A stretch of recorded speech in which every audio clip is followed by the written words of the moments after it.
రాజేష్ చిన్నప్పటి నుండి రహస్యాలు తెలుసుకోవడంలో ఆసక్తిగా ఉండేవాడు. రాజేష్ జీవితంలో జరిగిన ఈ విషయాన్ని ఇప్పుడు మనం ఈ వీడియోలో చూద్దాం. ఈ వీడియోని దయచేసి లైక్ చేయండి.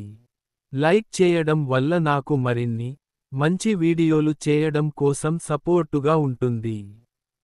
అలాగే సబ్స్క్రైబ్ చేసుకోండి. రాజేష్ చిన్ననాటి నుంచే మిస్టీరియస్ విషయాల మీద ప్రత్యేకమైన ఆసక్తి చూపేవాడు.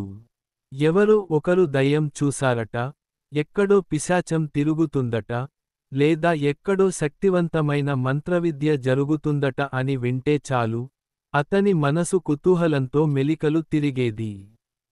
పాత పుస్తకాలు, పురాణాలు, వింత సంఘటనలు ఇవన్నీ అతని జీవితానికి విడదీయలేని భాగం అయ్యాయి. కళాశాల పూర్తయ్యాక కూడా రాజేష్ తన స్నేహితులతో కూర్చుని ఎప్పుడూ భయంకరమైన కథలు చెప్పేవాడు. కానీ ఒకరోజు అతని చెవిలో ఒక పట్టణం నరబలి రహస్యం చేరింది. ఆ పట్టణం గురించి విన్నవాళ్లంతా చెబుతున్న మాట ఒకటే: ఆ ఊరికి వెళ్ళిన వాళ్ళు తిరిగి రారు. రాత్రిపూట అక్కడ నరబలి యాగాలు జరుగుతాయి. ఆ మాటలు విన్న రాజేష్ మనసులో ఒక్క ఆలోచనే తిరుగుతూనే ఉంది. ఏమిటి ఆ నరబలి? నిజమా, లేక కేవలం ప్రజల ఊహాజనితం? ఆసక్తి భయాన్ని మించిపోవడంతో ఒక చిన్న సంచి తీసుకొని ఆ పట్టణం వైపు బయలుదేరాడు.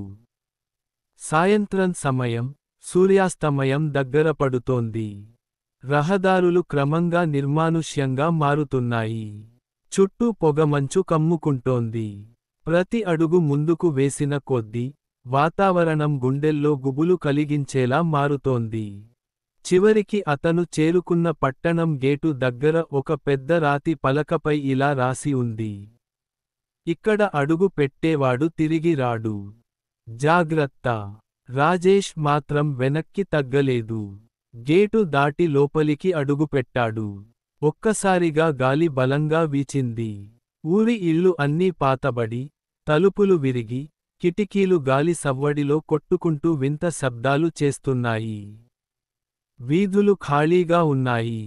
కానీ గాలి లోపల ఎక్కడో దుర్వాసన ఉంది, రక్తపు వాసనలా. ఊరంతా తిరుగుతూ రాజేష్ దృష్టి ఒక పెద్ద పాడుబడిన బిల్డింగ్ మీద పడింది. అది ఒకప్పుడు రాజభవనంలా కనిపించినా ఇప్పుడు శిథిలమై ఉంది. గోడల మీద ఎర్రటి మరకలు, కిటికీలకు వేలాడుతున్న నల్లటి వస్త్రాలు అన్నీ భయంకరంగా కనిపిస్తున్నాయి. అతని మనసులో ఓ గాఢమైన ఆకర్షణ కలిగింది. ఈ బిల్డింగ్లోనే ఆ నరబలి రహస్యం దాగి ఉందేమో అనుకుంటూ లోపలికి అడుగుపెట్టాడు.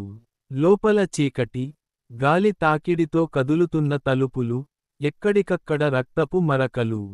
మధ్యలో ఒక పెద్ద యాగశాలలా కనిపించే హాల్ ఉంది. అప్పుడే అతని చెవుల్లో మంత్రోచ్చారణ శబ్దాలు వినిపించాయి. గుండెల్లో భయం పుట్టినా ఆసక్తి వదల్లేదు. మెల్లగా ముందుకు సాగి చూశాడు. కింద అంతస్తులో కొందరు నల్లని వస్త్రాలు ధరించినవారు వలయం కట్టుకొని కూర్చుని ఉన్నారు. మధ్యలో ఒక చిన్నపిల్లాడిని కట్టేశారు. చేతిలో ఖడ్గం పట్టుకున్న ఓ పెద్దవాడు మంత్రాలు జపిస్తూ ఉన్నాడు. రాజేష్ గుండె ఒక్కసారిగా ఆగినట్లయింది. ఇదేనా ఆ నరబలి యాగం? ఆకస్మికంగా నేలపైన ఒక తగర కర్ర అతని కాలి క్రింద పగిలింది. ఛ్రాక్ అనే శబ్దం. వెంటనే మంత్రోచ్చారణ ఆగిపోయింది. అందరూ ఒక్కసారిగా అతని వైపు తల తిప్పారు. ఎవరు అక్కడ? అని గర్జించారు. రాజేష్ వెనక్కి తిరిగి పరుగెత్తాడు. కాని 2 అడుగులు కూడా వేయక ముందే నలుగురు వ్యక్తులు అతన్ని పట్టుకున్నారు. అతని చేతులు కాళ్ళు కట్టేశారు. నీకు ఆసక్తి ఎక్కువా? మిస్టీరియస్ నిజం తెలుసుకోవాలనుకున్నావా? ఇక నువ్వే ఈరోజు నరబలి బలి అవుతావ్ అని గట్టిగా నవ్వారు. అతన్ని మధ్యలోని రాతి పీఠంపై పడేశారు. చుట్టూ కట్టెలతో మంటలు అంటించారు. మంత్రాలు మళ్లీ మొదలయ్యాయి.